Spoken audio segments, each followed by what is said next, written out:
Snapchat just laid off 1,000 employees and the stock went up. Yeah, you heard that right. Of course it did. On April 15th, Snap Incorporated cut about 16% of its workforce. That's one of the biggest layoffs the company has ever done. They also killed 300 plus open job positions that were supposed to be filled but now gone. But here's where it gets crazy. After the layoffs were announced, Snap's stock jumped over 11% in pre-market trading. So while 1,000 people lost their jobs and who knows what else, investors were basically celebrating. If you're still here with me, don't forget to subscribe.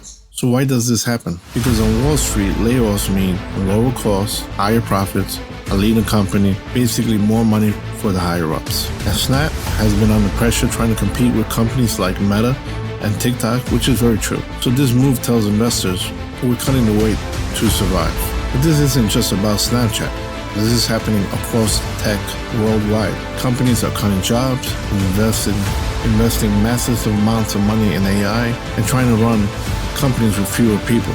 Less people, more work. And that's the part that people are starting to notice. Company wins, the stock goes up. For workers, they're the ones getting cut, getting the low end of the stick, as usual.